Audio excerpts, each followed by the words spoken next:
What's up, fight fans? Welcome back to Decision Time, your favorite maybe MMA podcast. Where we cover UFC fight picks, fight news, previous cards, and anything happening that we find interesting in the combat sports world. I am, of course, one of your hosts, Jacob. On my beautiful right here, I am joined by the lovely ginger Benjamin Roberto Rosal. It's this way.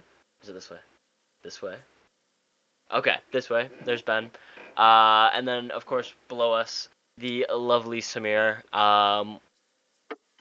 Welcome back, everybody. It's been a bit. Hopefully, you saw our interview with the amazing Hunter Lee. But we haven't actually posted a podcast in a bit. So this is that. Welcome back. Let's just get right into it. We're going to talk about the UFC Fight Night in Nashville. Derrick Lewis, Taliesin Texera. Any prelims that you guys want to talk about? I was kind of hoping to start at the Jake Matthews versus Chidi Njoukani fight at welterweight. I found that one pretty good. Hey, you tried that pronunciation. I appreciate it though. I tried. I thought we were going to talk about like maybe the future GOAT, Walter Walker. Three heel That's hooks. also Three heel hooks. Yeah. What are Three straight. Yeah, what are your thoughts on Walter Walker, the better Walker brother? He's cool. I mean, I think I'm a little bit worried when he gets actually up into the rankings and fights like an actually like. I'm not saying that like Kennedy is bad, obviously, but like he kind of like Walter Walker blitzed and he very looked easily clippable in that moment, and I thought he was gonna get clipped. But Kennedy didn't really do much and just kind of let the takedown kind of happen. He got held against the fence. Walter Walker drops and gets the heel hook again. I don't know. He's cool. He's cool. Walter Walker's for sure cool. I mean, that I saw like an AI picture with him with a bunch of heels. Like that's pretty cool. But like I don't know. I don't see him being a future contender for the championship at heavyweight. I think there's better guys. But heel hooks, that's pretty cool because everyone was saying that they're kind of like a lost art in the UFC and MMA, that they're not really possible to do. And he's now got three straight. So who's to say they're not possible? Yeah. Even I actually wanted to say the Fatima Klein knockout, the first fight of the night, was a crazy It one. was The like good. almost like Leon Edwards-esque head kick. That was fire. She won performance of the night for that. Shout out. That was really exciting. I didn't watch that fight because I was just turning it on. Yeah. Yeah, she got performance of the night, which is kind of crazy because I thought maybe Derrick Lewis. I don't think Derrick Lewis got a bonus that night, but we'll get to that. Any other prelims that you guys of note want to talk about? I mean, I was saying Jake Matthews. I thought that one was pretty good. He looked really good and got the submission. He got the back, which he finally kind of finished the fight, which we kind of don't really see Jake Matthews do. Yeah. He always kind of waits and then doesn't get the finish. Yeah, very, very odd. And then we had the Max Griffin Chris Curtis fight. I don't know about you guys if you even watched this fight. Very boring. Very boring. I was able to watch every fight but that one. Yeah. It was like total strikes were 71 and significant strikes were 64 for the winner Chris Curtis. The first round he literally did nothing. Like he literally just got like he would throw like a jab and then like wait 30 seconds to throw anything else. Nice. But then he came back and Max Griffin just kind of gassed out and Chris Curtis just wasn't throwing in the first rounds. So he kind of just like survived and then dominated the next two rounds and won a clear. I mean, it was a split decision, but like in my opinion, it was a very clear split decision. I think it was clear Curtis won that fight. So okay. Shout out the guy though. I mean, I like Chris Curtis. He beat Marc-Andre Barriault one time, and I love him. So I'm like, you know what? By association, I'm cool with Chris Curtis.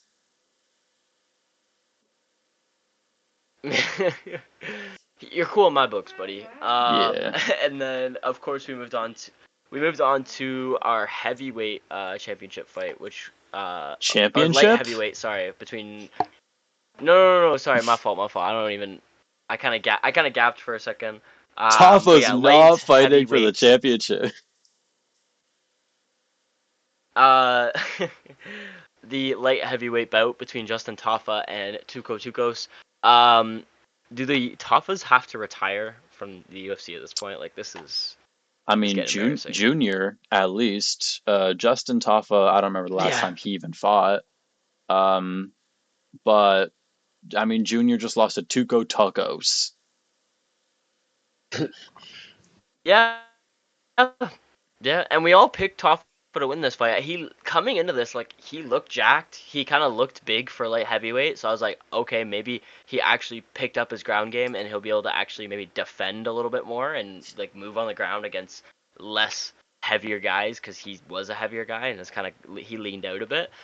But that didn't happen. He kind of just got dogged on the ground for the entire first round and then got submitted. So in the second. Yeah. Awkward.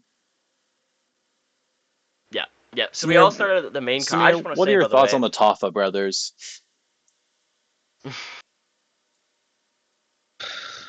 Like, I'm so done with them, to be honest. After watching that fight, like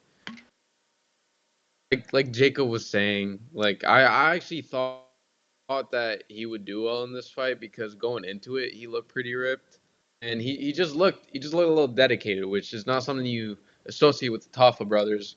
Then he reminded us what family he's from, and he tapped like early. I mean, all the pressure he was doing was just so bad. Like he was trying to be on the front foot, and as soon as like Toko kind of just gathered his reach and understood like how Tafa was approaching him, I mean, it was just lights out. And I'm kind of done with both the brothers, to be honest, because we need to move on to light heavyweight, like we really do.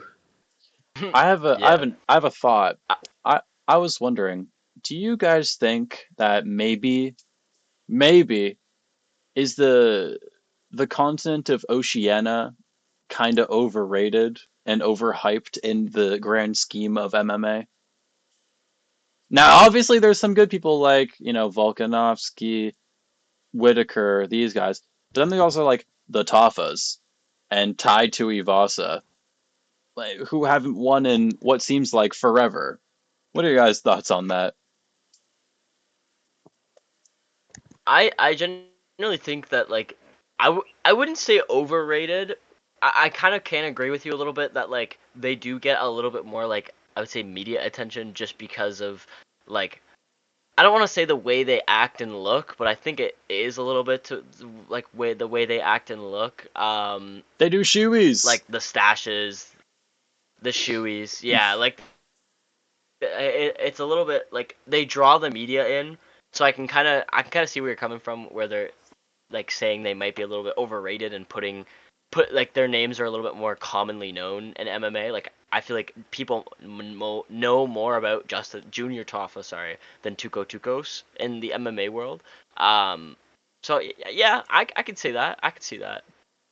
I wouldn't say overrated though. I would say maybe like slightly overrated. I wouldn't say like actually overrated though. Because I I mean, mean, there's still some champs. You know what yeah, I I'd mean? say like outside of, the select few of like Volk, Whitaker, I guess Adesanya, JDM, JDM, yeah. JDM.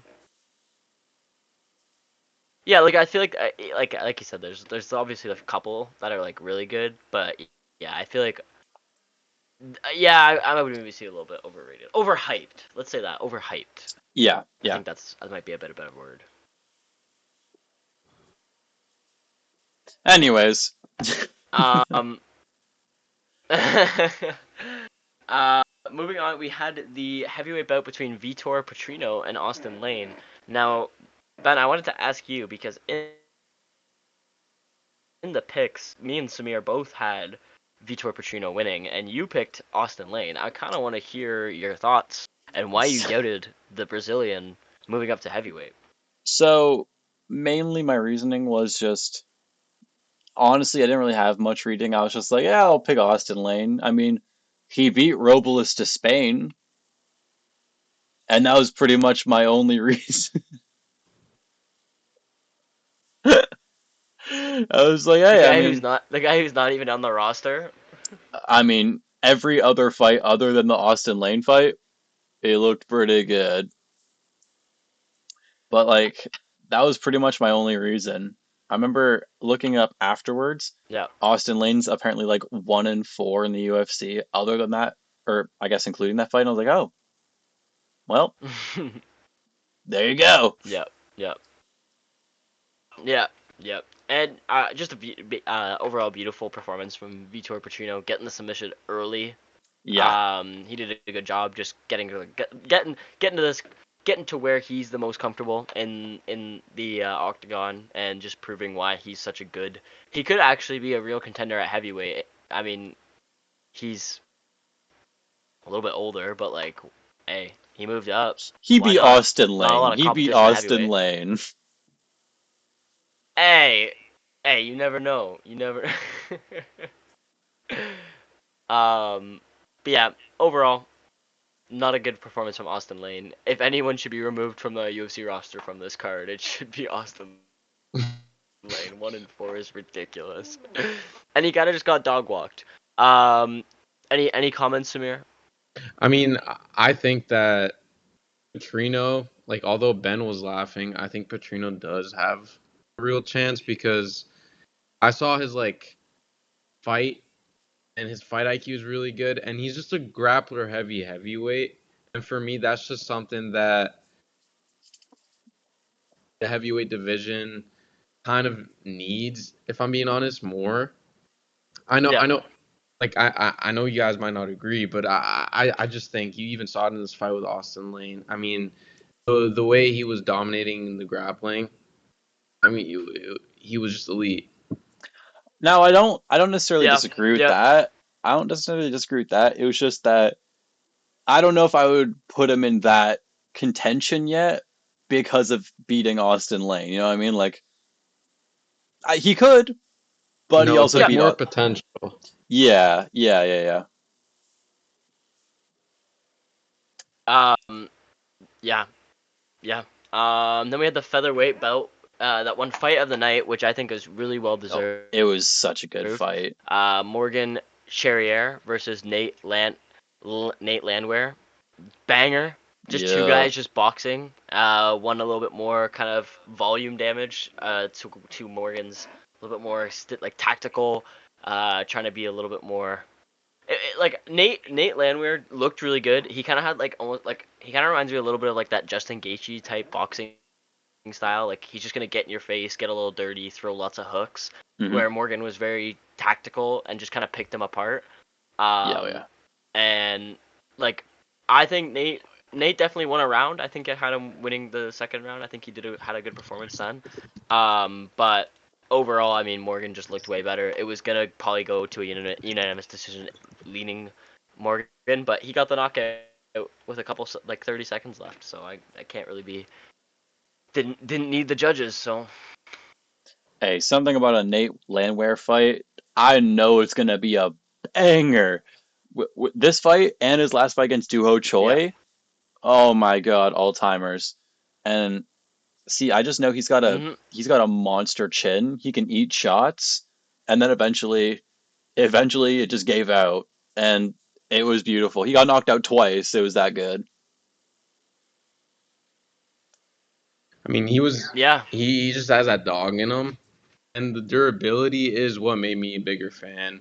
Like just the way he was eating all those punches and still staying in the fight, and he took all that damage, and it was just a really exciting fight. He also his style is pretty cool. Like he has a more aggressive style, and just in this matchup with Charrier, who's like more of like also a finisher.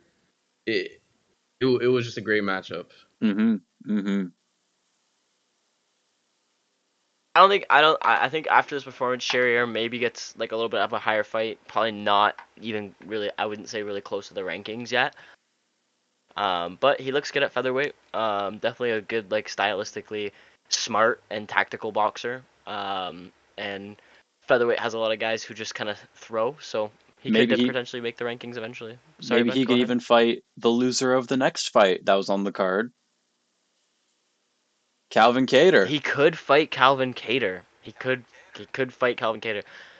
This one was really good. I wanted to ask both of you guys because you guys both picked Calvin Kattar. I don't know if you saw on our TikTok, but you guys kind of got clowned a little bit by one of our commenters for picking Calvin Kattar. So I want you guys to give you a chance a little bit to defend yourself. I'm gonna say I picked Garcia because this guy was on like a 5 knockout streak and had the chance to be like tied for second all time if he knocked out Calvin Kattar.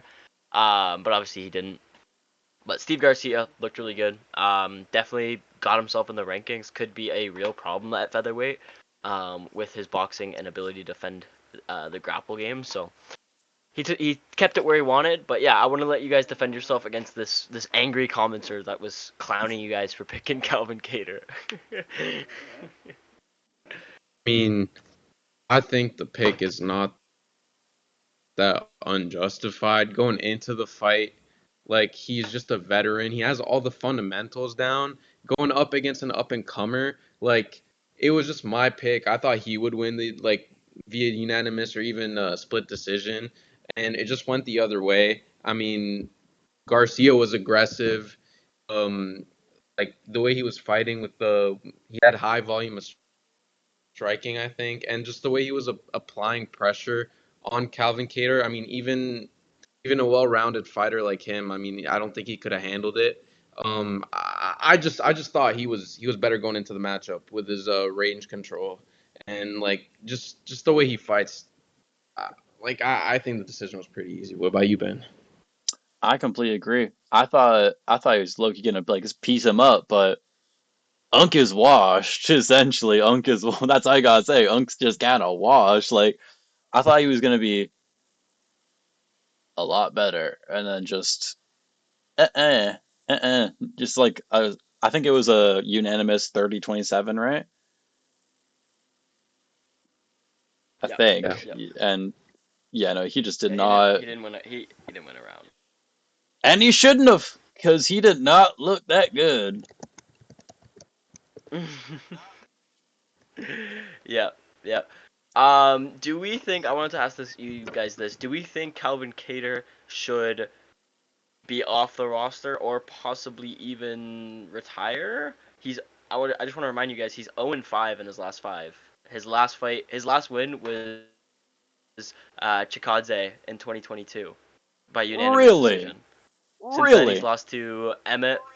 Yeah, since then he lost to Josh Emmett, Brendan Allen, Aljamain Sterling, Zalal, and now Steve Garcia. He's 0-5 in his last 5. I know that. Crazy, That's crazy. crazy. Huh. I know. I know. You So, say, wait, you say do he you think lost to, potential do, retirement for Calvin Kattar, or maybe lose a contract? What? wait, you said, do you mean Arnold Allen? Arnold Allen. Sorry, S- not s- Brendan Allen. You said Brendan Brendan Allen's Allen, I fighting was this like, weekend. did he just like go up to middleweight and I didn't Listen, like, Arnold Allen hasn't fought in a while. I forgot his first name was Arnold. My fault, my fault. I just yeah. thought of the first Allen I could remember in the UFC. But I But yeah, don't, I 0-5. I think I do not think he should be. But 0-5 is crazy. I don't know. Hmm. hasn't won since 2022. Like maybe he gets like maybe he has a couple more fights on his contract. He gets like maybe he has like 2 more fights on his contract.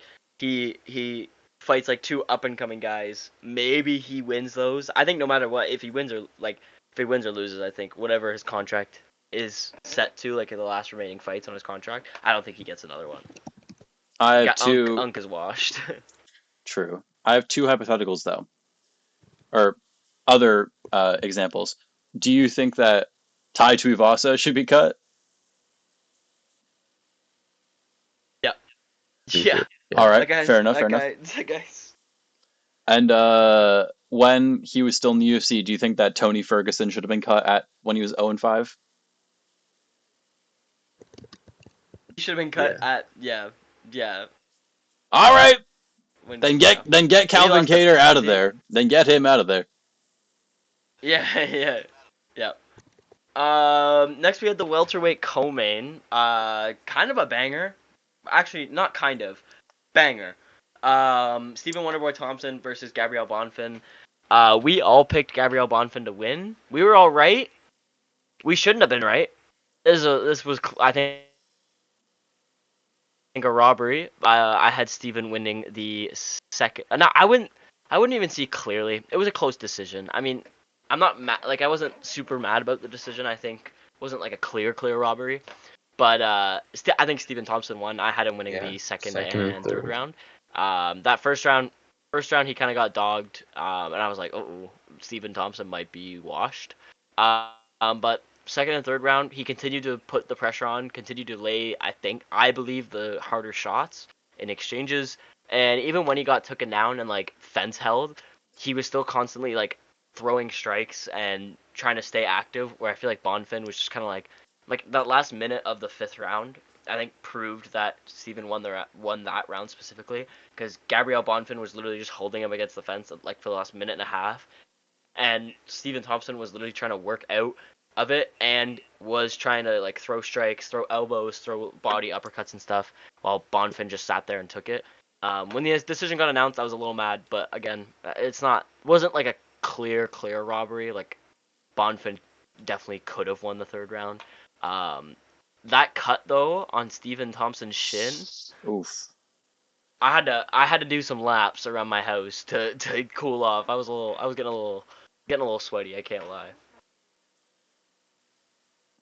Maybe this is a hot take, but I think Bonfim won the fight.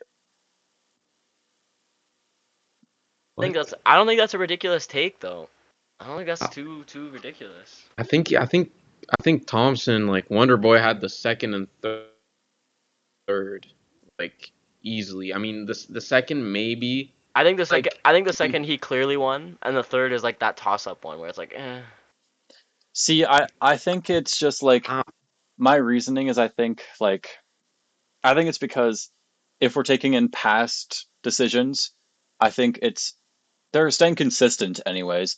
With, for example, I know when we're talking about this, we often go back to this example, and I know Samir may disagree, but Mario Batista. Sorry, wait, Ben, oh, okay. Your mic cut out for a sec. Sorry, Ben. Can you repeat what you said?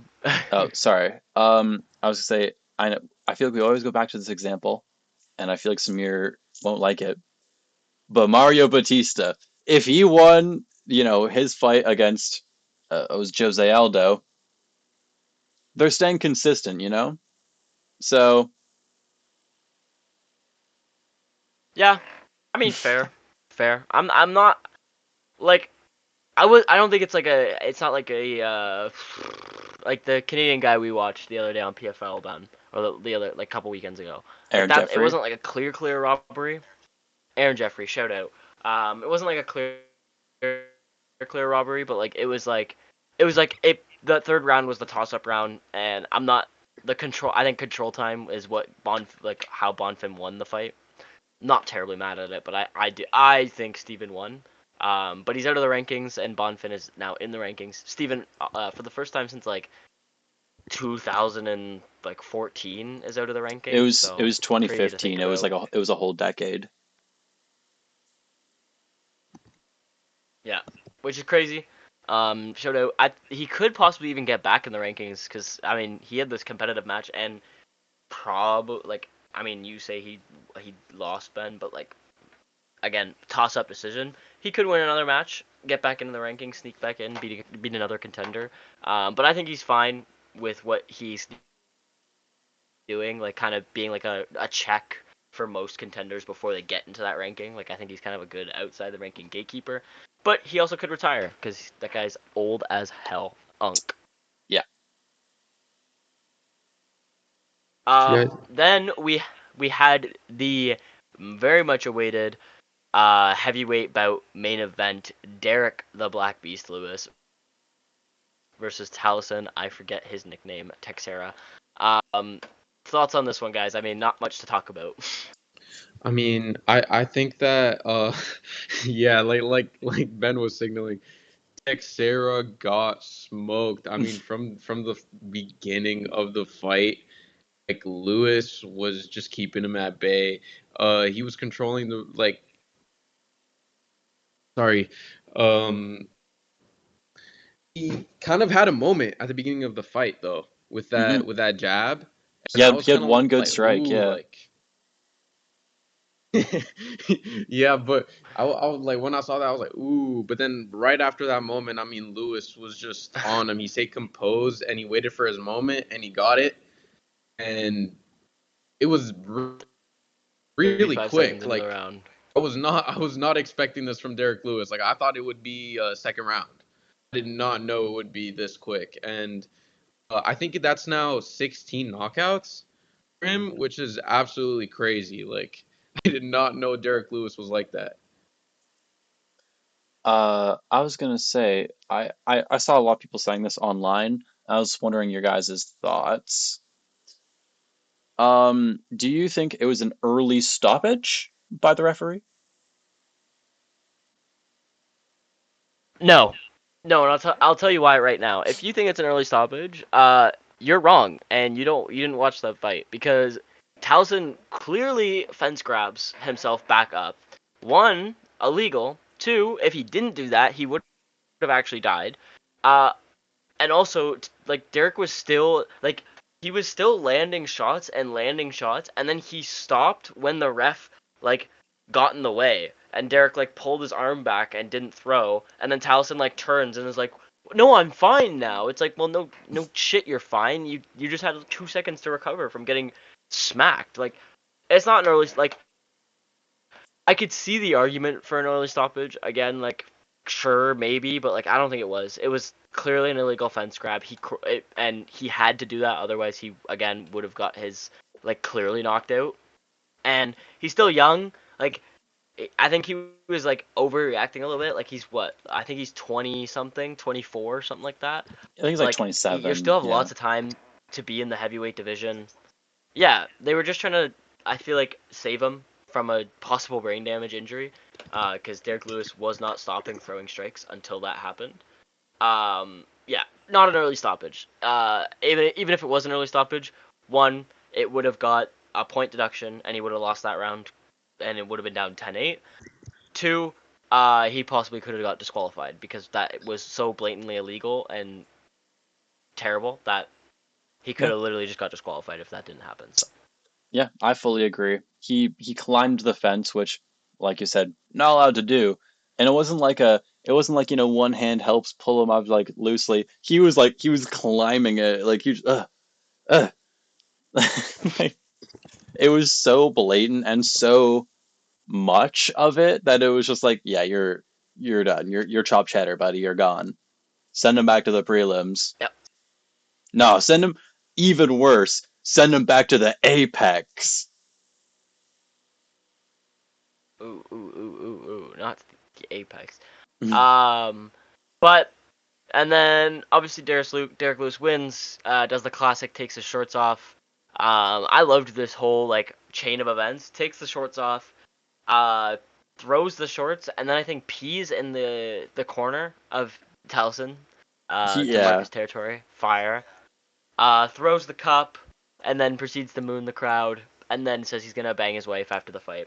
What do you ground and guys? pound, Yeah, Title ground and shot. pound. Man, love Derrick Lewis. Shout out. It was a great fight. Great main event. Can't really be mad at a first round knockout. Who So does he fight next?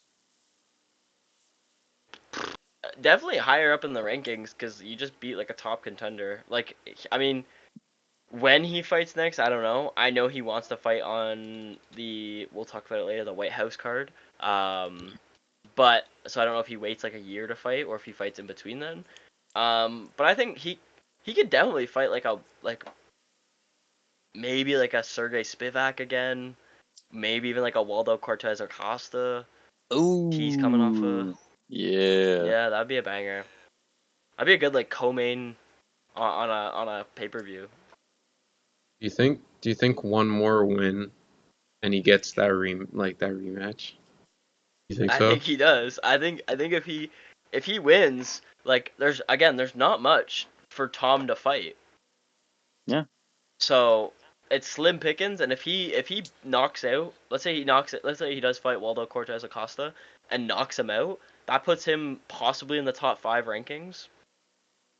Why not? Why not? Tom versus Derrick at the White House. Bro, that would feed families. And bro, you know it's gonna be a knockout. You know it's gonna be like a first, second round finish, Someone's maybe. dead. Yeah. We kind of know who. Derrick Are you Lewis. are you doubting the Black Beast? I mean, um, compared to Aspinall, yeah. I fair enough. guess. Um, so I wanted to try something a little new. I was wondering if you guys wanted to rate this card. How would you rate this fight night overall? I honestly would give it like an 8 out of 10. Lots of finishes, not a lot of decisions, even from the prelims. Overall, I would give it an 8 out of 10. I think overall, great card. Could possibly be better than the pay-per-view next weekend, but we'll see. I Hmm. think it's a solid 8 out of 10. I'd give it like a 7. I like I like the main card fights. I don't really watch the early prelims or like I only watch one or two fights, so I can't really speak on those. But the That's main fair. card was pretty entertaining.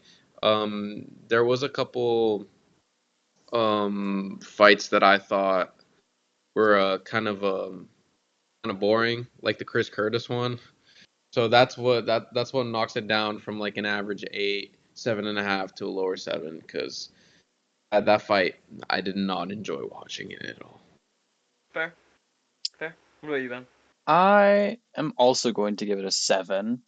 And my reasoning for that is a couple reasons. One, it was a good, like, the fights for the most part were pretty good, and like there's a lot of finishes, which is entertaining and all that. But two things. One, the name depth wasn't great, which I mean doesn't really matter because like if you have so many cards, then it doesn't really matter. And also, I like getting to know unknown fighters. But if you're looking at a card and like, the third fight down is Unk Calvin Cater, it's not that great. And also, secondly, respectfully, I don't know who our fans are, but I find it a bit annoying when we're just trying to fight, watching any fight, and you just constantly hear USA, USA. It's like, guys, we get it. We know where I know geographically where you are on the planet. We don't need reminders all the time. Maybe that's just me. Yeah. Yeah. One thing I will say, I'm getting very. I mean, I've said this before. I feel like on this podcast a couple times. I'm getting very tired of the booing. Like they were booing during I forget which fight it was. I think it was the Calvin Cater Steve Garcia fight. Oh no, yeah, it was that one. And they were literally booing, and it's like, why are you booing? Like, yeah, Calvin Cater's not having a great performance, but Steve Garcia is putting on a masterclass. It might have even been the Morgan Charriere fight, but like, Is it I'm when just there's tired of the not booing. constant like crazy shit going on? Yeah, yeah, Yeah, like a takedown happens, and they're like, boo. It's like, yeah. you realize we're not watching boxing, right? Like, Hmm. yeah, like obviously we all want a knockout, but like a submission could happen, and that's Hmm. exciting. Or a Yeah. ground and pound. Like, unless it's like I understand a booing if it's like a guy's had control time for like a Bilal Muhammad or a Habib even when he was like in his prime, where it's just like I'm gonna lay on top of you and sit here and I'm winning. Like I could kind of get a little bit of that booing, but when it just happens, like let the fight develop a bit. You know what I mean? Let the ground game develop. I do think maybe this is such an obvious take, but I do think that the common like the I don't even know what you'd call it, but just like if you get into MMA, like the common fan, I feel like they have just become they don't got ball knowledge, respectfully. Like, you could be watching a grappling masterclass and they're like, but why isn't he throwing an uppercut? Like they're just so like one dimensional that they're not even looking for MMA anymore. They're looking for like kickboxing. You're looking at the wrong sport. You're not in the right place, but people are just so like they need a knockout or they're not entertained. And I don't L, Yeah, frankly. yeah. I just couldn't agree more. Like there's kickboxing promotions. If you want to watch kickboxing, go watch kickboxing. But if you want to watch like an actual like all around sport, MMA, like it's cool to watch. Anyways, it's just stupid. I'm tired of the fucking moving. I'm tired of it. But let's move on. UFC 318 this weekend, New Orleans, Louisiana, Saturday, July 18th. Um, Saturday, July 19th, sorry, 10 o'clock is the main card. 6 o'clock are the early prelims, and 8 o'clock are the prelims. Any early prelims you guys are looking at that you're like, yeah, I could see that. Obviously, we'll make our full picks on our Instagram page and our TikTok. Look at those for obviously the full card, but we don't want to spend another 50 minutes talking about a full card. Um, so let's go early prelims. I personally am excited to see Jimmy Crute fight Marcin Pacino, the Polish man. I really like Jimmy Crute. I think he's kind of fun. It's a light heavyweight bout, obviously, and I think he's gonna get this done. He's done well in his last couple fights. That's A probably one draw. of the more.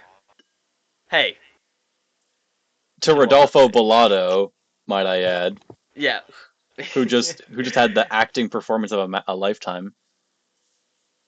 Yeah, yeah. Damn, Jimmy Crute has kind of sucked in those last fights. Actually, he actually has two.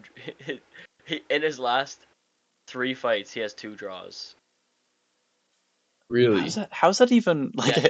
it's so rare to get So one he in your drew. career and he's got two? Yeah. So he drew to Bellato, and then he lost. Or no, he drew to Alonzo Menifield. He lost again to Alonzo Menifield when they rematched, and then he drew to Bellato. Um, so he actually probably loses this fight because Marcin Pacino has looked probably better in his last couple. So I'm pretty sure didn't he also yeah damn it. he didn't he also He's yeah one and two. he lost to Bukowskis in his last fight. So this is kind of a toss up, to be honest. These guys both are kind of on skids. So go Jimmy Crute. I always love me an Aussie. I know we just talked about that. They're a little overrated. You know what? I'll cheer for Marcin. Fuck Jimmy Crute, bro. I'm switching The up. full Switching up. 180. Oh my god. The fight I'm looking at, I am kind of excited to see Ryan Superman Span, because I don't even know. Ryan Span's one of those weird fighters who he's not very good, but he at least tries to make it entertaining. Like he gets knockouts and he has like random like he just like jumps in the air and does like Showtime kicks. He's kind of cool. And he's fighting Lucas Yep. Bresky, who both of them are coming off of losses by knockout. Span to Waldo Cortez Acosta, and Bresky lost to Kenny and Chekwu, so neither of them are that good, but I like Ryan Superman Span. He's kind of cool. I'm looking forward for the Kyler Phillip fight versus Vinicius Oliveira. Oh That's yeah. that's the one fight that I'm really looking forward to in the prelims. Just because these two guys, I mean, like it would make a good matchup with like we have a submission specialist in Oliveira, and Phillips is just a great like striker, who also has a really good wrestling game, and I just think there's two outcomes to this fight, which I'd really enjoy, which would be a decision for Phillips, like a dominant decision, probably unanimous, or an early finish for Oliveira. And I don't think it's going either way because if it goes to decision, Oliveira is not going to be able to do much on the stand up with Phillips because Phillips is just, for me, a really great wrestler and striker as well. Um, and Oliveira's game is all about trying to get that quick submission, that out of nowhere submission. And I don't really think that's going to work against Kyler Phillips, but if it does, it will be great. So that's why I'm really excited for this fight. I like that one too. I'm kind of interested to see how Kyler Phillips responds after losing his decision to Yeah. Rob Font in his last one. Because as we know, Kyler Phillips, he's one of those guys that has kind of he's been a little streaky in the past. So I kind of want to see how he's going to respond against against that loss and against an up and coming contender who's 3-0 in the UFC in Vinicius Oliveira. Um, Obviously beating Saeed Nurmagomedov last, which is actually really impressive. I thought he was going to lose that fight, to be honest. But yeah, I think that one's really exciting. I'm also excited for Marvin Vettori. Oh, sorry, go ahead, Ben. Yeah. I'll That's let you get exactly your what I point was in. gonna say. No, I was gonna say the exact same thing. You go, Vittori versus King. Allen. Hey, whoever loses getting fed to RoboCop. You already know, bro. Oh my god, this is gonna be a banger matchup. Both of them kind of fraudulent. I think they're both on like a 3-fight losing streak, or maybe 4, at least 2-fight losing streak for both of them. Yep. We need to lock in, guys. Marvin Vittori, number one orc, and Brennan Allen. I don't like him. I don't like him personally, but Yep. he's 29, so he could get some good matchups, I guess. But whoever loses is getting fed to Gregory Rodriguez. Yes, sir. Yeah, that one interests me too. You are right. By the way, they're both on 2-fight losing streaks, so they're both 2. 0-2 in Okay. their last two. Um, yeah, I mean, I don't know what the diss is to. You think you said you didn't like Brendan Allen? What's that about? I like Brendan Allen. The little apple. I think he wins this. I think he beats Marvin Vettori. Marvin Vettori has not really impressed me in the last couple too. Like his loss to Delite was just kind of like okay, like Rough. it was just kind of like a boring one. Yeah, and then he loses to Unk Ass Cannoneer, which is like oh wow. Just saying. I'm just saying. I mean, that was in 2023. Cannoneer was actually pretty decent at that Yeah, I was time. say So, he was like a uh, title shot around then. yeah. Any other prelims? I mean, of course, there's Atabi Gauthier versus Robert Valentine, which is kind of cool. I'm excited to see the Cameroonian. Is that how you would say that, Ben? You're my geography guy. The silent assassin, Atiba Cameroonian, yeah. Gauthier. He's 23. Cameroonian. Damn. Yeah, and I mean, he's 1-0 in the UFC. He won by Robert knockout in the first round. Robert Valentin lost to Therese Finney. Get him out of here. He's 0-2 in his UFC career. I think Atiba clearly wins this by knockout. If you Probably lose to like Therese Atiba's really good. Finney, yeah, you're out. You're done. Also, he's jacked. Atiba, Yeah. like Yeah. he's fucking that. That's like that's one of those builds that you see in the UFC and you're like, man, if I had that build, I'd be unstoppable. Unstoppable. Oh yeah. And of course, there's Francisco Prada, the Argentinian, versus on the Kazakhstanian. Cool. That one, I don't really know much about either of those guys, so I'm not gonna really touch on those guys. Any other ones you guys see that you're like maybe want to make a pick for, maybe wanna do anything like that? I mean, I'm gonna be watching the women's fight, the Judas versus Cagliari. Hmm. That's the one I'm looking forward to out of the other fights, just because I'm interested in Carly Judas because she's an up and coming like heavyweight prospect. On that way, Ben. Um, Heavyweight prospect? I I say I might have made a slip up in my notes. I My was bad, like, I don't guys. think she's a heavyweight, but I'm like I don't think there's a women's heavyweight division unless one by imagine the if there house. was though. Oh man. I'm off my game today, guys. My bad. Nah, nah, nah. But yeah, she's a little prospect action, huh? They're both young actually, 26 and 28. Yeah, I I think. do like me a Brazilian women's flyweight. Sorry, go ahead, Samir. I mean, I just think this fight has an early finish potential. That's why Yep. I'm really excited for the fight. I just meant heavyweight in terms of like power. Like yeah, okay, yeah, yeah. I was like Yeah, Okay, yeah. I okay, yeah. just okay, misread my okay. notes. No, you good, you good, you good. All right, moving on. Any other ones? Any other ones? Any other picks you guys want Let's to get to make? let's get to the main chord. Okay. Samir and I were talking about this earlier. We weren't gonna decide if we wanted to say this. Let's. This card kind of is mid. I'm sorry. I think all of us can kind of agree. I know there Yeah. was some people going crazy when Kevin Holland got added, and they're like, the card is saved. The card is it really saved? Like, I love Kevin Holland as much as the next guy. I'm a Kevin Holland stan, as some people would say. But I don't think adding him to this card as the third fight down makes this card much better. And Dana White going, this card's badass. No, bro, this Well, card is bad and ass. no, I remember he was on the Pat McAfee podcast 2 days ago or yesterday, and he's like, "This is the BMF card. I got nothing but BMFs." You know, you got Michael Johnson versus Daniel Zellhuber on the first main event. Okay, hold Like, on. Michael Johnson is goated. yeah, but like, I don't know. I don't know. Anyways. So we're gonna make our picks. Obviously, Oh, are we have we? to we have Are we to make doing a are we lock doing as a well. lock? It is a pay-per-view, so I want to hear Okay. your boys' locks. Okay. So pick one. Maybe think about it for a second while I pull up the card here. But Ah, let's get right into it.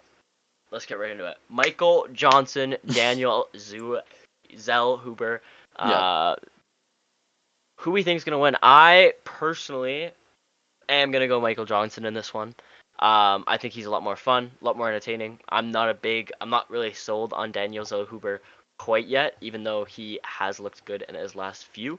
I think Michael Johnson is just better overall. So yeah, that's basically my pick. I Go ahead, think I think Dennis. Michael Johnson wins as well. Just Mc- I think Johnson wins because just he's an explosive striker, and Daniel Zellhuber, I mean, he's more of a he's more of a dominant guy in the later rounds, and I don't think it's gonna go to the later rounds. I think it's gonna be a round one finish by Mikhail Johnson. That's fair. Maybe I'm tripping because I'm fucking locking on Daniel Zellhuber, my guy. Bro, he on Noche put on like a fight, like a insanely almost a fight of the year contender against Esteban Rubovic, and it was a split decision loss. He lost, of course, yes, but he's he's a striker going against a 39-year-old Michael Johnson. Now, you know, Michael Johnson's no slouch. He's beaten top tier guys, of course, but he beat top tier guys about a decade ago. He's now 39 years old. I just he could definitely win. And I mean, to be fair, the last pay per view, my lock was incorrect. So maybe I don't know what I'm talking about. But I'm saying Daniel Zellhuber, clamp. That's a lock, That's brother. fair. I- That's fair. I'm honestly just picking Michael Johnson because he's 2-0 in his last two. I think he's a little bit of a fraud check for Zellhuber, but He could I be. don't. I'm not It gonna. very well. It could be a fraud check. Yeah.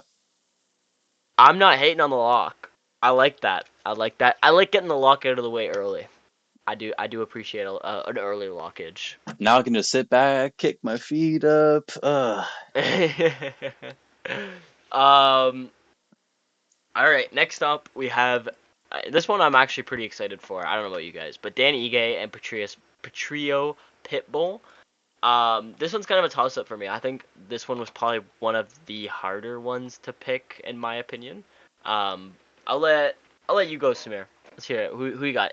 Dan Ige or the newcomer Patrice Pitbull? I'm not sold on Bellator.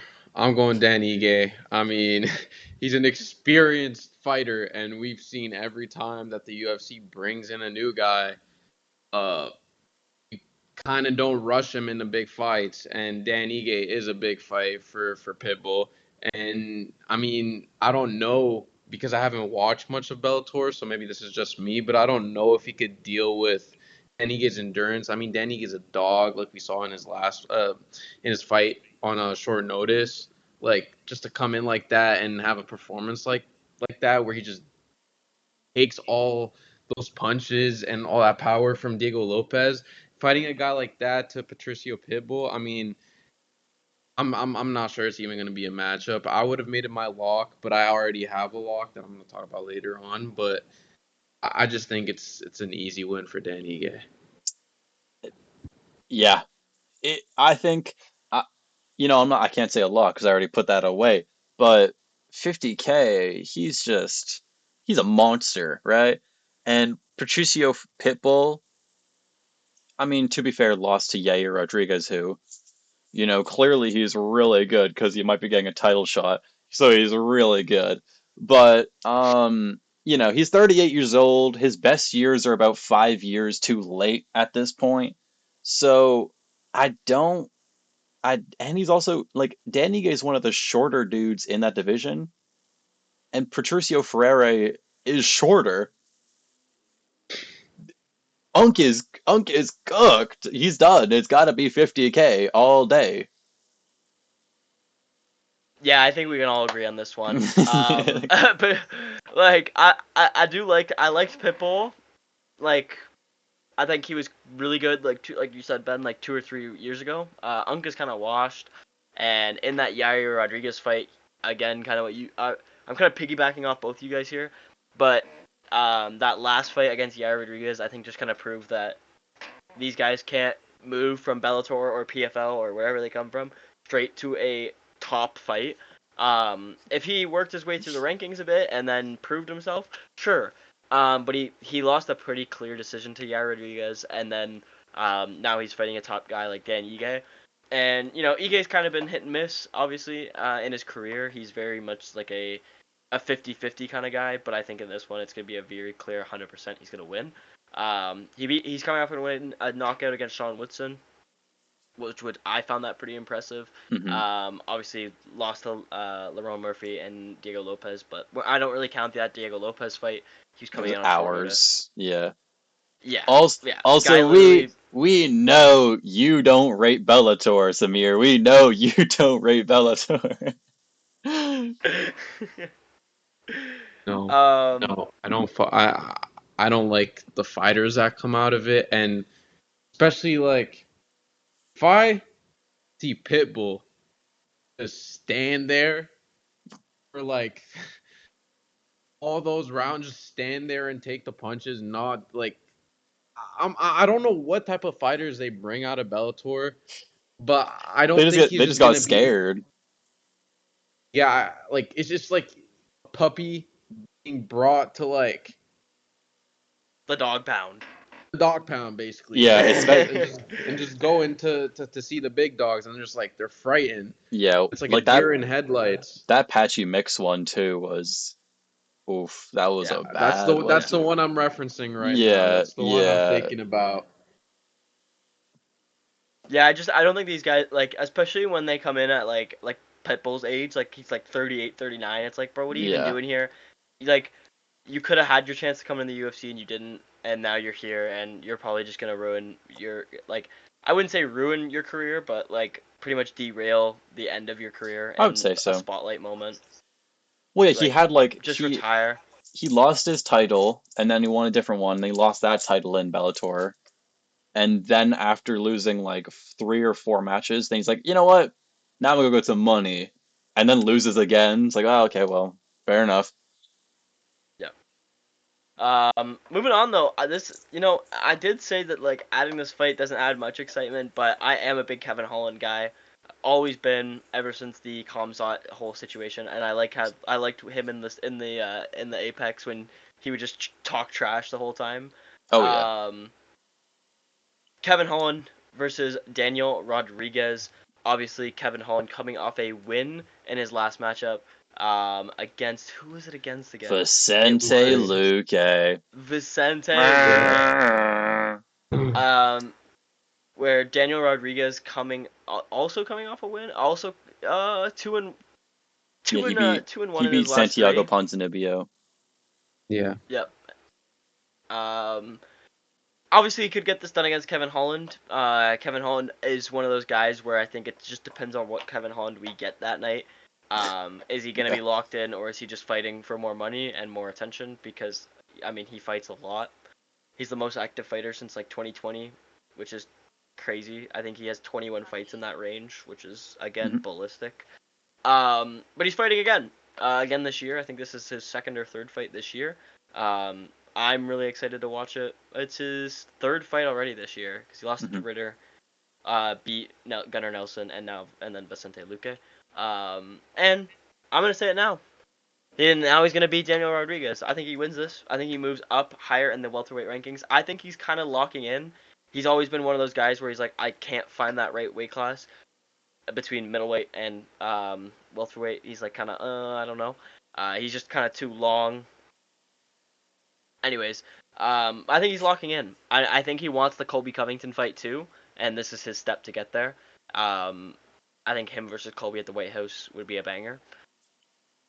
We'll get there though. Um, Yeah. but yeah, I think Kevin Holland wins this, and he moves up in rankings, and then fights Colby next. I agree personally.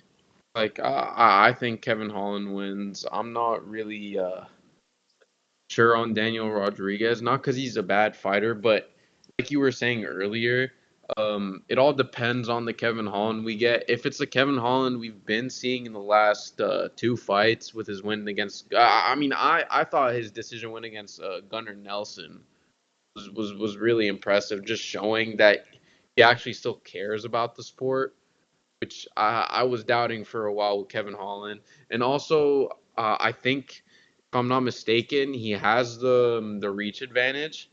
And also, this submission win, I don't think Daniel Rodriguez can handle him, to be honest. I think he's probably going to be fighting from the distance. He's going to try to mix in takedowns. And I don't think Rodriguez can handle that because he's going to try to box, and I just think Collins is just gonna cancel him out. This is one of my locks of the night, but yet again, not my definitive lock. Not All not right. not the one you're betting everything Not on. quite. Not quite. Uh, bad news, everybody. I'm also picking Kevin Holland. uh, like, I think Kevin Holland, he's one of those weird fighters who, like, he has lost a lot of fights, like 13 fights, but a lot of those losses are like, I wouldn't even say they're that bad of losses, to be honest. Like, he lost to Kamzat in like a minute or two, but most people have lost to Kamzat, and also Kevin Holland the day before wasn't even supposed to fight him. He was supposed to fight I think he was supposed to fight Daniel Rodriguez that fight actually. Because it was like all the fights that were lost in the shuffle. But anyways, so he lost to Kamzat. He obviously he also lost to Stephen Thompson, mind you. In like the second round of that fight, he broke his hand, so he couldn't even block very well.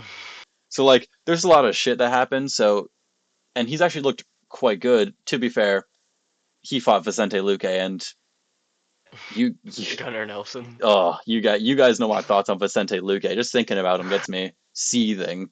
Um, but yeah, I think he's just gonna win pretty handedly. Like, Daniel Rodriguez is 38. He's on the back end of his career, which is already not super top tier. So I'm just gonna say Kevin Holland buy whatever he wants.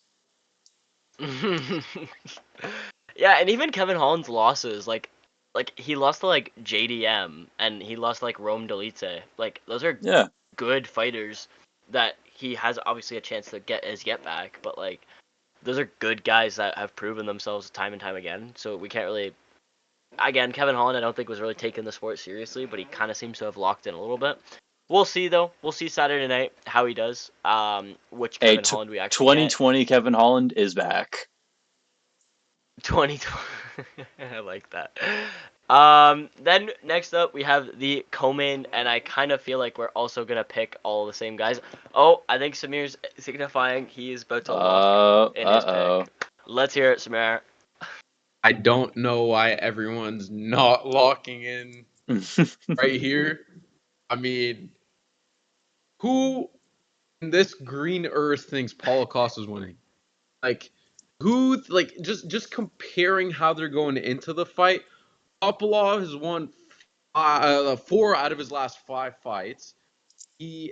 he KO'd Chris Curtis, and he won against Almeida. I mean, comparing that to Paulo Costa, who has lost his last couple of fights, and by the way, only has one win since 2019. Like, is that not crazy? You're going into this fight and thinking that he has a chance? Absolutely no way. I mean, I'm gonna let you guys talk about the fight in more detail, but I can give way more reasons apart from their records going into the fight on why Paulo Costa is not winning. Yeah, Paulo Costa just sucks. Like, there's no way to really put it. I don't Like, even have anything else to say. Like, yeah, yeah. like it's like that meme where it's like no scandals, no really like juicing, nothing like that, Just straight ass. Like his last two fights, like that fight against Sean Strickland and then the fight against Robert Whittaker, like he didn't even deserve those fights, and he just kind of got like he to get those fights he beat old Unk Luke Rockhold, Yeah. and like I don't know, he's just bad. Like he can't really box. His wrestling game is nothing. He has no He just kind cardio. of no card. He just kind of stands there and takes it. Like I don't know why he doesn't move up to like light heavyweight. Like he's so thick and big.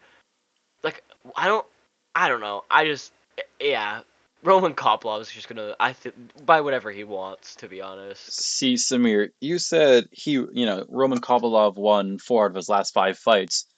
I couldn't even name you Paulo Costa's 4 or 5 last fights. Like he never gets them all fights. canceled. Yeah, he never fights. Like if you're looking back to his 5th most recent fight, it's probably what, like 2021 or something. He fights like One, two, once a three. year. Yeah, his last fight, his 5th fight was Izzy in Yeah, 2020 when he that was lost. 2020. And his 5th last fight was so bad he got humped after he got knocked out. And we're thinking that Roman Kopylov is gonna lose. No, no. I keep seeing the Paulo Costa like in his like press conferences and stuff leading up to this weekend. He's like, I don't care if I win or lose. I'm calling out Kamzat. What? What are you talking about, bro? You first of all, you had your chance to fight Kamzat and pulled out. Yep, Also, Kamzat eats you for breakfast, lunch, dinner, and dessert. Like this, yep. what are we talking about here? Appetizer. Like, no, like you lost to Robert Whittaker clearly. I think was it? Yeah, it was a decision. Clearly lost to Robert Whittaker, and Kamzat submitted Robert Whittaker in the first round. I don't know who's actually a worse fighter. And this might be crazy considering how much I hate this man. Who's worse, Paulo Costa or Vicente Luque? Like, I I say Vicente Luque is the worst fighter in the UFC. Paulo Costa sucks, bro. He's only beaten Grunk, Luke Rockhold. Yeah, Oh like man. that's I would probably say the worst fighter in the UFC is probably Paulo Costa. Like I think the only reason why he's still ranked is because he kind of looks like he kind of just looks like the Giga Chad meme. Like you know what I Yeah, mean? Like he's like entertaining. he's just You like know, yeah, his mic skills are awesome, but Sammy can't back his it up because he is yeah. so he's so bad.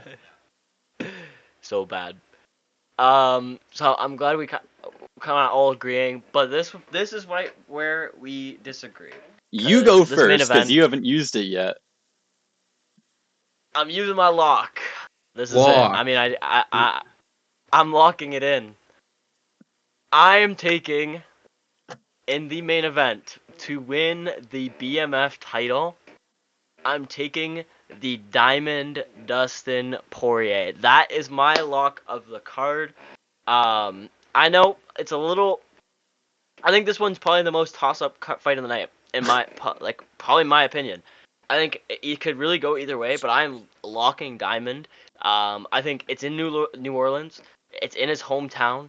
It's his last fight. I don't know if you guys saw recently, like the pictures that just got leaked, like released like 2 hours ago of his like fight kit and like ready for the fight. He Apparently, looks Lil Wayne's gonna be there. Lil Wayne's gonna be there, but like Oh, he looks like in the best shape of his career, to be honest. Like the pictures that just got released for his like fight week, like he looks insanely jacked. I think he wants to win this retirement fight no matter what, and he's gonna do anything he can. He's also 2-0 against Holloway. Like I know it's Yeah. hard to beat a guy 2 times, let alone 3 times. But that third fight, he kind of dogged Holloway. Like obviously it was close. There was close moments. Holloway had a couple good strikes, but I don't think Holloway can match Poirier's power, and that was proved very clearly in the second fight. And I think we're just gonna get it's gonna be a banger fight no matter what. I think it either goes to decision or like fourth round knock finish. But I'm taking Poirier. I think Holloway's really good. I mean, he has the BMF title. I don't want to see Holloway go on a 2-fight losing streak because I don't know who he fights after this if he loses. Because it's like, who do you deserve after losing the guy who's literally retiring? But I think Diamond just is gonna outpower him, outstrike him. Maybe not outstrike him, but just outpower him in general. And Holloway coming off that knockout to Poirier has lost definitely some of that chin ability that we've known him for.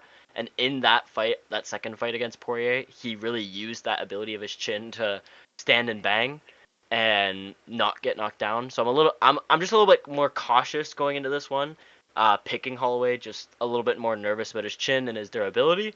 But overall, I think Diamond gets this done. I think he wins his retirement fight. I would hate to see Max lose twice, but I would hate more to see Dustin lose his last fight. I think that would be really sad, especially in front of the home crowd, where his wife's gonna be there, his kid's gonna be there, his probably like childhood friends are gonna be there. So I think he gets this done. I'm locking in Diamond. Dustin the Diamond Poirier coming out with Lil Wayne. Fire. I I just don't know. I just don't know. I'm still undecided really who I think's gonna win this fight. You know what? Just to spite Jacob, I'm gonna say Max Holloway wins this. Uh, just because he's the just because he's the current champion. I really don't have I don't have any reason either way to. You know what? It's because you can't beat a guy 3 times. So lock it in. I'm gonna pick Max Holloway, to beat Dustin in his home state, not his hometown, because he's from Lafayette, Louisiana. On a technicality, but I'm gonna say Max Holloway. I Fair. mean, I'll have to. I mean, it's split right now, Yeah, and I'll have to go. I kind of have to talk through my decision because this is why I'm so shocked that you use your lock. Like this is the yeah. most 50-50 fight I could like think of. But it depends on how Dustin approaches it because for me that kind of decides how the fight goes. Now, if he goes into this fight standing up, Guns which blazing. I think he's gonna do because he's retiring. There's no way he's not gonna stand and bang. And I think if he stands and bangs with Max Holloway, you are letting one of the generational UFC fighters performance trick you into thinking that this guy might be a little shaky. He fought probably the greatest fighter by the end of his career in UFC history, and that's the only person that's been able to chin him. His cardio is an aspect that I think might be a potential breakthrough for him because and just his ability to just chin strikes. I mean, I feel like Holloway, although coming off that loss, is gonna be amped up for this fight. I mean, he's off of 2 losses against him. I genuinely don't think for me. That's why I'm kind of like iffy about it because there is the power of Dustin's last fight, but there's also the power of Holloway getting absolutely swept. And I think he's gonna try to counter it. I think it's gonna be a decision for me, but the decision's gonna go to Dustin because I just think he's a more well-rounded fighter, and that's what's gonna make the difference in this fight. And we saw it in his I think the second fight was the decision. it was a Yeah. really dominant performance, and I just think that Holloway should not be discredited going into this fight, but it's definitely gonna be probably a Dustin win. No. All I right. I I know it's like absolutely ridiculous. I'm using my lock here, but I just don't see. I don't know. I don't see Poirier losing his retirement fight. Like I just don't I, see it. I It's I could see it from that perspective. It is a lock. In terms of especially this Yeah. fight, especially Yeah. if it goes to Yeah. decision, they're giving it to Dustin. Yeah. The the only real way I see Dustin getting like kind of dominated in this fight is if he goes into this fight like it's my retirement fight. I don't need to try that hard. You know what I mean? Like I don't see Dustin being like that kind of guy to have that kind of mindset. But I mean, there's obviously that voice in the back of his head that's like, you're retiring. You don't need the win. You not in don't front of need his it. kids. Not in That's what front of I'm. his kids. That's the only way I see him really like losing clearly is if he's going in like that, where it's like he has that little voice in the back of his head where it's like, I don't have to win. You know what I mean? Because Hmm. he's retiring. Whereas Max might be coming into this with little bit more mindset of I have to win. If I go on a 2-fight losing streak, who knows what's next in my career? I mean, he said he already wants to fight 2 or 3 more years, so it's already confirmed. But like, who does he fight next? Is his durability gonna last if he keeps just standing and banging? Especially in a fight like this where he's already confirmed he's basically gonna stand and bang with Dustin. Um, how's his durability going to look against the up and comers? You know what I mean? And we already know his grappling and wrestling is questionable, and there's a couple, obviously not questionable, but like it's not as good as some of the up and coming guys. Like if he were to fight, I mean, I don't think this fight would ever happen, but if he were to fight like a Paddy, you know what I mean? Like I think that it could prove some problems. I don't think that would be a fight either of those guys would take or want to fight. I really could never see Max Holloway and Paddy getting in the octagon together, but yeah. I have a Anyways, response. You were asking for a matchup for Holloway.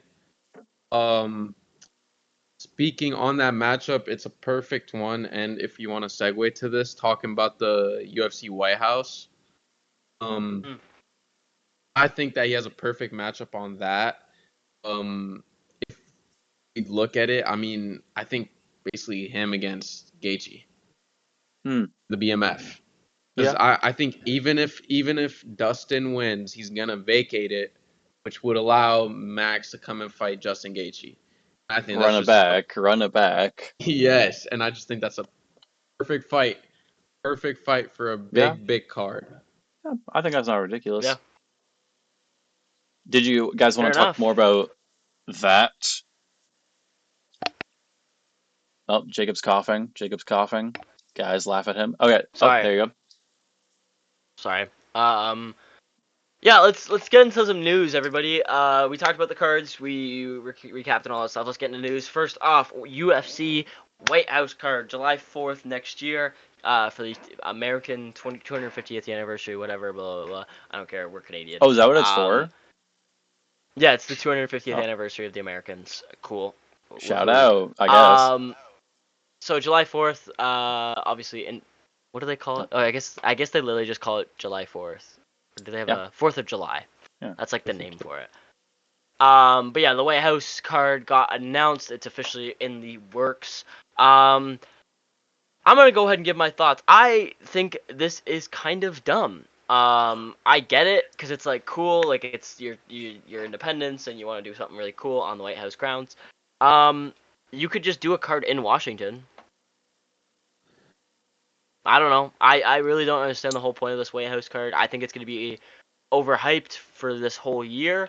And it's gonna turn out to be not mid, but like we'll see who's on it. Like we're already getting hyped up about Conor, about John, about all these Yeah. matchups that people are making. Like I've seen so many cards where it's like, and I'm not gonna get hyped until a card gets announced. You know what I mean? Yeah. Like John says he's gonna fight. I don't believe any of these guys are gonna fight until it happens. Hmm. Especially a guy like John or Conor, who are notorious for backing out and not fighting when they should. Yeah. So we'll see. We'll see. I think it's kind of dumb. I think this whole is just like a patriotism act.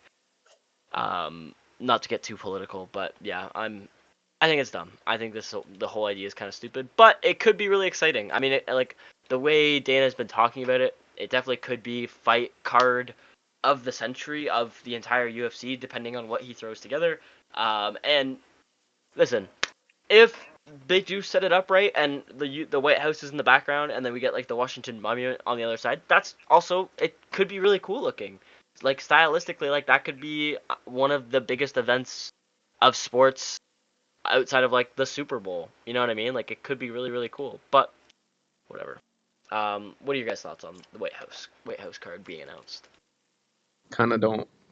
I mean, I like it in terms of how grandiose it's gonna be, like involving Trump and Dana. That's the part that I'm not really liking too much. That like friendship that they have and kind of like getting like rights to host a card like that just because it's the country's 250th. I mean, it is pretty big and symbolic, but I just think it kind of I don't know if it's gonna work because it's gonna be I think like the biggest crowd in a non like the biggest non-stadium crowd in UFC history. I just don't know how that's gonna work or look and how the card's gonna appear on for viewers that are not actually gonna be there. Like I'm kind of scared it's gonna almost look like a wrestling event just because the cameras are gonna be aerial. Like Hmm. I'm not quite sure or with the And visual aspects, but for me, I'm really excited about the potential cards that are coming up because of the friendship between the president and Dana, it's gonna get treated like a like a century fight card, like a UFC 100, UFC 200, UFC 300. I think it's gonna get really big treatment. And for me, putting like my opinions and doubts on the visuals aside, it's gonna be a great card. And at the end of the day, I want to see great fights, and I think it's gonna be the best fight card of like see history. since 300. Yeah. Uh, I agree with most of that. Like Jacob said, well, kind of like Jacob said, don't get too political, but also fuck that guy. You know what I mean? That guy. We all know who that guy is. Why are we hosting an event at his crib? Also, how would there be a crowd? Like, is everybody's going to be crowded? Like, how, I don't understand how that would even be a thing. And like yeah, like Samir said, like the camera work, it would be so weird because it's like, are they going to be? Because didn't they weren't they saying that it was basically going to be like right outside of the White House? Yeah, they want it on the White House grounds. Yeah. How the fuck are they going to do that? That doesn't make sense to me. So that in itself is stupid. Secondly, why are we just like letting, you know, presidents, dictators, just like make a fucking event there? Like, are we gonna go to Pyongyang, Korea next? Like, what are we doing? Like, I mean, to be fair, they already do go to Saudi Arabia and whatnot, so never mind. That's crazy, but like, it's just so stupid. I don't. It, like, I get it, it's the 250th Independence Day. Cool. Like I was Okay. saying, they could just do it. They could just do a card in Washington. You know, Yeah. like there's arenas there. What I kind of agree with both you guys, and like what confuses me the most is like the logistics, Yeah. right? Where's the crowd gonna be? Because one of the most exciting things about a UFC event and most sporting events is the crowd. It's what gets the fans from watching from home excited because you hear other humans getting excited about something. I'm a little worried it's gonna be like an Apex. Like, are we Oh gonna yeah. hear an eruption if there's a big knockout? No. It's first of all, it's outside. Second of all, they've already said that it's only like the elite of the elite get to go because again, it's Um, at the White House. They can't have. Rich people, those be like, oh, Yeah, like that's what I don't see how the crowd's gonna be that much into it. Where's the locker rooms gonna be? Where's the walkout entrance gonna be? Like there's just certain things like that. Like, are they just gonna have them walk on the grass in front of the White House up to the thing like that? It's not gonna look good if that's what they're trying to do. Like, they could do the locker rooms in the White House, but do we really think that the president's gonna let a bunch of UFC fighters into the White House to like get ready and sweat and train and do all this Especially stuff? these No. frickin' Mexicans. Yeah. And like one thing I'm also kind of worried about is, let's say we get a close decision, right? And it's an American versus a Brazilian, or an American versus a Brit, which is probably gonna Yeah, happen. yeah. Um, what happens? Because it's on White House grounds. Are we gonna give it to the No, no, no, non-American? no, no. You're gonna give it to John Jones. You're gonna give it to John Jones. That's what I'm a little worried To about be too. fair, we've seen it with like the Saudi cards and even like Yeah, the UAE cards, the ones in Abu Dhabi. yeah. Yeah, Uh, there's heavy favoritism, so I doubt that's not gonna carry on in the fair enough. biggest event of the year. Fair enough. I just yeah, I like you kind of I agree with you Samir when you said like the potential of this card gets me excited. Right? Yes. If we get if we get John versus Tom finally, if we get like Kevin Hall and Colby Covington, if we get like all these like stacked exciting fighters, Gaethje versus whoever, Gaethje versus Patty, great. Like yeah, the return of Conor, like that could be. We'll get into some like controversy. Yeah, But that, yeah. controversy aside, Conor brings excitement. Because let's be honest, if Conor gets announced for this card and he fights, he maybe gets ahead of Tom John in a main event sense. Like this, Oh, I agree, Samir. It's kind of stupid, So but like, fed up. I'm so fed up. I'm so done with this guy. Get him out of UFC discourse. Like, I was actually should talking. not be mentioned. I was talking to a few people about this earlier, and Samir, do you think that there's any like? Do you think either Tom Aspinall versus John Jones or Ilya Topuria versus Islam Makhachev? Do you think that either of them are a main event above a Conor McGregor fight? 100%. We've seen it in all of like Conor's last fights. He's tried so many different approaches ever since his loss to Khabib, and I'm not saying none does of he them have deserve it. worked. I'm not saying does he deserve it. I'm saying will he be above them? does the UFC give it to him as the main event? I think they do. If it not over John.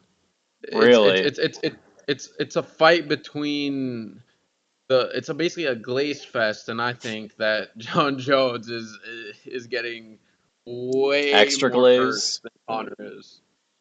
That's fair. That's fair. I don't Yeah, think he it's deserves the hap- title. I don't even think he should be fighting on any card ever. Yeah. Um, So let's move on because I'm sure we're gonna talk about the UFC this White House card quite a bit. I'm sure as the year goes on and more fights get announced for it and more stuff comes out about it, we'll talk about it more. It's a whole year until this happens, but So it's you been want to announced, talk so I about thought we'd talk you about want to it. talk about the main eventer? Oh, John? No, no, John no. Jones. The other one. Conor? Oh, yes I do. Yes I do. Um, So, what are we doing? What are we doing? what are your guys' thoughts on Conor McGregor lifting weights? What are we doing? What are we doing? I'm Years, not by gonna the be. way. This is back and forth. This is not a out of nowhere thing. This is a hold on. Let me do it now. I was so surprised, and the saddest part about it is I saw that his wife made a post like some simpy post, like some slideshow of them together and with the family, some like really beautiful caption just for this stuff to come out. And all that footage coming out of like from his island trips and just where he's been going. I mean, clown behavior, to be honest. To do that to his wife who stood by him through everything. Like he's like one of the greatest people that you could have by your side, and he's just acting the way he has been. I don't like it, and just the way he's been condoning himself. I mean, we saw it with early McGregor. Like, he was so disciplined. He was like, he only had one goal in mind, and ever since he took that persona that took him off, it feels like he actually lives it now. Hmm. And it's just really sad. And honestly, that stuff coming out, I mean, why would you want to have someone like that headline event at the White House? Makes no sense. Yeah. I was Uh, just more surprised to open Twitter that morning and see Connor's Wang and him lifting weights with it. I never needed to know Conor McGregor was not circumcised. That was something I was perfectly fine living my life not knowing, and now that I know, I wish I didn't. I wish I never saw that picture. And I'm not like Chill Sonnen where I can't stop staring at Connor's cock. I can. I saw it and I went, wow, swipe. Like I don't know. I don't really know what else there is much to say about it. It's just disgusting. He's always up to no good recently, and there's just keeps coming more and more controversy about him. Um, the fall off, the fall off is crazy. That Khabib fight really did a number on his mental health in every single way. Not even his mental health, his health. to start off, I feel horrible for Dee Devlin because she, I wouldn't even know how to like put it into words what he's like all this stuff that he's done to make her also look bad. And like to think she was working, I'm pretty sure she was either working like extra, like overtime or two jobs just so Connor could like fight, be a mixed martial artist and train and all this, just for him to do all this stuff. And like, it's not only sending unsolicited, explicit photos to random rappers, which is just odd, but also all of the constant cheating, which is very openly televised, yeah, documented, and also allegedly all of the like assault allegations he has from multiple different women. Now, you know, Conor McGregor, oh, he's got so many assault cases on women. It looks like he'd be perfect for a White House card. But I digress. Like I just don't. It just is so mind-boggling how he just keeps doing this stuff nonstop, nonstop. And Dana White, I don't think he has commented on it. I doubt he will comment on it. Or might go, oh yeah, look, you guys see that guy's wiener? Like, it's just so ridiculous. And I will, I will add, I did not think Connor was going to be packing heat like that. But, anyways, Mm-hmm. um, I similar to Jacob, I just saw on Twitter someone said like, no way, Conor McGregor did that. Did what? Let me search up his name. Why is it bending like Beckham? I don't know. But I just can't even like I can't. It's so insane to me how it seems like every time I see Conor McGregor in the news, I'm like, oh my god, it can't get worse than this. It does. It does every time. And now he's Yep. currently running for president of Ireland, and he might win. What the fuck? How?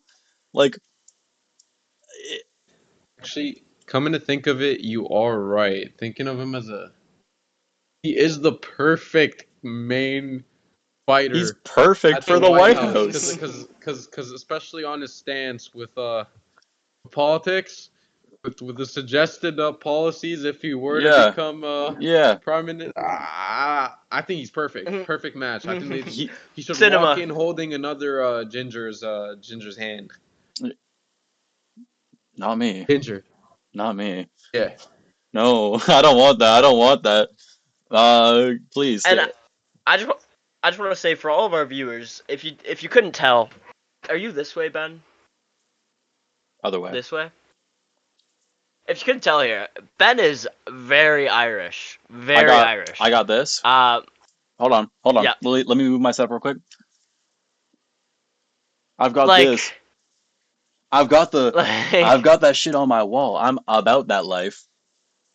he I also, as you saw, he has proper 12. For multiple. Ben, for Ben to be saying this about Conor McGregor is I used to be his it just has number one glazer. yeah, yeah, and for Ben to be saying this is absolutely this is how you know no one supports you anymore, Connor. I'm sorry, but it's true. It's just brutal. But I don't want to give him too much clout on obviously on our like 15 viewer podcast.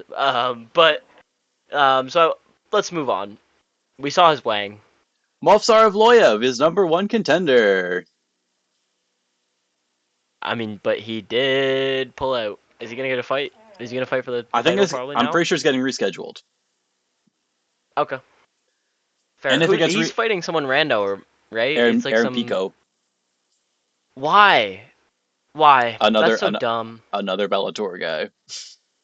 Yeah, like I saw the things where it's like, oh, he's pulled out of 11 fights. Three No, of no, them are no, his no, no, no, fault. no. I was gonna say, he hasn't. There's been 11 cancellations. Yeah, because like eight have been either the other eight are either his opponent pulls out due to injury or whatever, or COVID. Yeah. So can't really blame Mofsar. Like, man, this guy's really good. He should be fighting for the title, but clearly not. He gets to fight No, no, one no, more Bellator dude. no. You have to be Pitbull first to get a title shot. Apparently, Ridiculous, ridiculous. Yeah, how does that? That's so dumb. That's so dumb. Any other news before we go into our rapid fire picks for possible event fights that got announced recently? Well, Any other news you guys want to talk about? yeah, John Jones re-entering the pool. What are your thoughts on that? I don't care. I frankly don't care. And you know what? as you, I'm gonna zip that conversation up until we're not talking about that guy right now. We're not talking about him. Fuck that guy. as you said, Samir, fuck John Jones Yeah. on that clip. Yeah, I mean, not many other like obviously news other Not off than the the top of stuff my we've already head. kind of covered. So let's go into some match makes or fights that have gotten made recently. Most recently today got announced Volkov versus Jolton Almeida. Again, quick like one sentence and then make your pick. We'll Is that obviously break it down confirmed? more when these events come. Or It's is it not like like, confirmed by Uncle Dana, but but like this like, is like it's basically it's by Full okay, Violence. We talked about this a bit earlier. I mean, right? Full Yeah, yeah, Violence is yeah. a great source. Volkov Almeida. I'll go first. I think Almeida gets it done. Volkov, I think, is getting it into the back end of his career, and obviously, it still looks really good. I just don't think he beats a guy like Jolton Almeida, who's kind of on a run right now and has the potential to fight for the title shot. And I also want to see Jolton Almeida fight for the title shot, so I want to see him win. That was not one sentence. But anyways, I'm gonna pick Volkov because he beat Cyril Gahn. Cyril Gahn better than Almeida. Boom. Yeah, I was talking to Jacob before we started filming, kind of like talking shit about Volkov. But having said that, and I would go into more detail when that fight comes up, I just think he's a bit stagnant. He just looks very he just doesn't look right when he fights. I don't know how to explain it, but he just doesn't look like he moves with ease. Having said that though, he will beat Almeida. We also got a Carlos Prates fight announcement. This is one is actually official on Neil. UFC. Right, Um, yeah. Carlos Prates versus Jeff Neal. Rebooked. You go ahead, Ben. You go ahead, Ben. Protez. Yeah, fair. Samir? Cortez, like easy. Jacob? Fair. Fair. Yeah, Prates. Easy. Um, um, this one's coming up next month. Fight night. Johnny Walter versus Zhang Min Yang. Johnny Walker? Johnny Walker. Did I say Johnny You Walker? said I Johnny thought I said Johnny Walter. Walker. Oh, John. Sorry, bro. You know who I was talking about. Johnny Walker versus Ben's current favorite Asian fighter. No. Zhang Mingyang. Second. Second favorite. Song Yudong. Anyways, what about him? Who do you think's gonna win? Who do you think's gonna win? Yeah, this is a rapid fire Zhang round. Mingyang is gonna have the most comical knockout I've ever seen. Like that's actually anvil on his head. Like, And the anvil is Zhang Mingyang's fist. yeah. Samir. Johnny Walker's losing next. Yeah, fair. Yeah, Johnny Walker's gonna get comically knocked out. I'm sorry. We're gonna get another meme. There's a chance Johnny Walker wins. I mean, he obviously had that like kind of run where he was almost a contender, but yeah, I'm Zhang Mingyang. We're gonna see like Zhang Mingyang like uppercut Johnny Walker so hard he's gonna go airborne or something. He's gonna be just like floating. He's gonna go airborne, do a backflip, and win by knockout.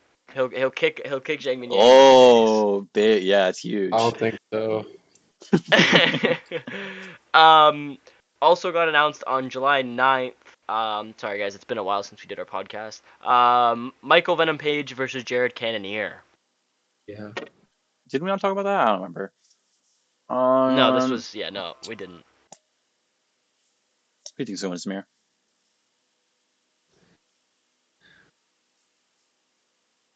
I think MVP. I think MVP got it. I mean, Cannonier's past it for me, kind of. He's past it, and I'd give it an MVP. You know what? I'm gonna be fun. I'm gonna say Cannonier. He beat Gregory Rodriguez, who is pretty solid, and also MVP. Also a Bellator guy. So I don't, But he's an exception. He's an exception. I'm gonna take MVP. I think kind of agree with Samir.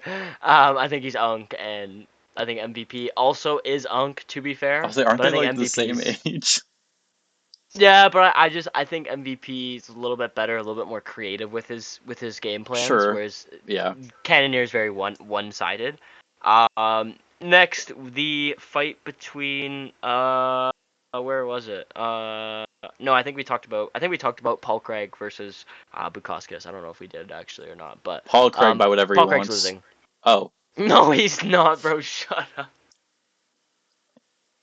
Bukauskas is clearly winning that one. I'm sorry. Paul Craig's washed, bro. His one move. Washed? He was never good to begin with. Fair. Samir, you got a pick for Paul Craig and Bukauskas? Can't believe I heard. Just heard Paul Craig. I can't believe I heard that. Bukauskas, any Tate of the week for me. No, I'm picking Paul Craig. I'm picking Paul. I'm sticking with my guy. I don't know what you're talking. Bro, don't you see it? His face paint? That's so fire. Corny. Anyways, let's move on. Really quick, I did want to talk about two news things that we didn't actually talk about. Real quick. Actually, no, we'll talk about that later. On a different episode. Real quick, Merab Dashvalishvili wins Fighter of the Year at the ESPYs. Got announced on Saturday night. What are your guys' thoughts on this? I genuinely believe that this is totally fair. Obviously, Ilia Topuria wasn't in contention. Otherwise, he clearly should have won it. But he technically only had one fight in the range of the period where you had to fight for it, which kind of sucks because he did, in my opinion, probably deserved it more than Merab.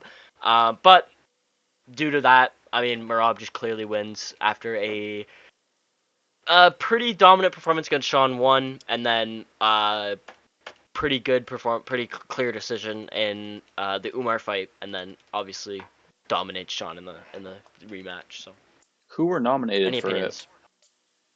it? It was I'm trying to find it again. It was Drickus, Merab, wasn't Magomed one of them? No.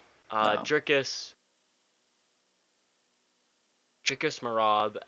It was Kayla Harrison was one of them, and I forget the other male fighter that it was, but those are like the Marab. three I Yeah. mainly remember. Out of that list, yeah, it's just Marab. I can't think Islam. of. Islam was the other one.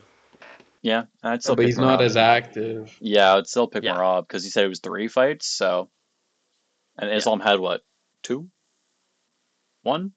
And the thing is, like it's kind of hard to pick fighter of the year because it's hard to get a guy, especially a champion, to fight that many times in a It's year kind like of Marab did. subjective. That's also a thing because it's like that first fight against Sean, Sean probably won 2 rounds. The Umar fight, you could call it a little bit closer than maybe some people think it Oh, was, really? and then obviously the Sean fight, it's like 2 kind of dominated him. But I think maybe they should do more guys that are just more active, but again, a little bit more subjective. Kevin Hard to vote on it Holland. because maybe not Kevin Holland for fighter of the year, but I think we can kind of all agree that it should have probably gone to Ilya, but just the way this kind of whole thing works and the time frame, it's just kind of unfortunate that he only fought once in that whole time frame. But shout out Ilya, knock out another one of our fan favorites, knock out Josh Van next. All right. Any other opinions, news, any other things you guys want to talk about before we head out at this prime time, 11 o'clock at night in our cities? Not really. Not really. I just I was looking ahead. This is the only thing that just a little quick opinion from you guys. What would you guys think about Leon Edwards versus Morales?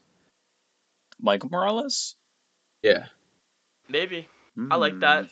Especially because Leon's kind of on a fight skid right now. Losing to Bilal and Sean Brady. Fighting an upcoming contender could be interesting. I also could see them maybe favoring Leon a bit and maybe giving him like a little bit an easier fight. But, I mean, Michael Morales would be a good one, honestly. I I feel would like be they happy wouldn't to. make that fight just because while Leon is a bit older and on a skid, I feel like Morales is like too much of a drop maybe. Like I feel like the Mhm. like lowest ranked guy they'd give him is, and only because of the situation, like Ian Gary, who's like 8 or 9. But that's also because it's Actually, like, sorry, Ben. I'm looking at the tank rankings right now. Michael Morales is actually 7. Gary is Yeah. 6. oh, okay. Then still, because like Ireland as well. Also, how's he 7? I don't. It's a bit confusing then. It's He beat like well, Gilbert because Burns, who was 12. Gilbert Burn Gilbert Burns is actually 10 now. How did he go up? I swear he was 12. I swear you're right. Am I tripping? Is this real life? Is Gilbert Burns not washed? Where am I? You're in 2022. Ah, man. Prime Vicente Luque. I mean that's a fight that I could see maybe happening. I just don't know. I kind of want to see Leon Gary, to be honest with you. I think that's kind of Yeah. like the matchup to make. But Mike Morales could be fun. I think Michael Morales wins that. I also think Ian Gary beats Leon Edwards right now. Yeah. I don't think Leon's gonna go on a run like he did, but we'll see. We'll see. But I think that's it today, everybody. Thank you again so much for watching our clips, our videos, our interviews with fighters. We're actually trying to get more fighters. So if you know anybody that fights on a stage, that fights professionally, and they want to get maybe their story out there, maybe we just want to talk on a podcast, we'd be more willing than happy to have them on. And thank you once Um, again to Hunter, Big Game Hunter yep, Lee. Once yep. again, Thank you. big shout out. We will be watching on Friday. I'm very excited to see you Oh on yeah. B or CFFC Cage Destroy Fighting Chris Championship. Chu. Yeah. Shout out. Thank you again for coming on. We're not that big of a podcast, so we really appreciate you giving us some love. But yeah, thank you so much for watching, everybody. We very much appreciate it. And yeah, the goal is to eventually get a UFC fighter on here, so we will see how fast that takes. Um, But again, thank you so much for listening to us yap about guys fighting in a cage, and all that juice. Thank you again to Ben for joining me on this Prime Wednesday night, and of course Samir after walking home from his job in that blazing hot heat. Whew. Shout out. Thank you guys so much for being here, and thank you for our viewers for tuning in. We have been Jacob, Ben, and Samir. Follow us on socials. Thank you. Peace Love you out. guys. Thank you for watching from Peace. wherever you are.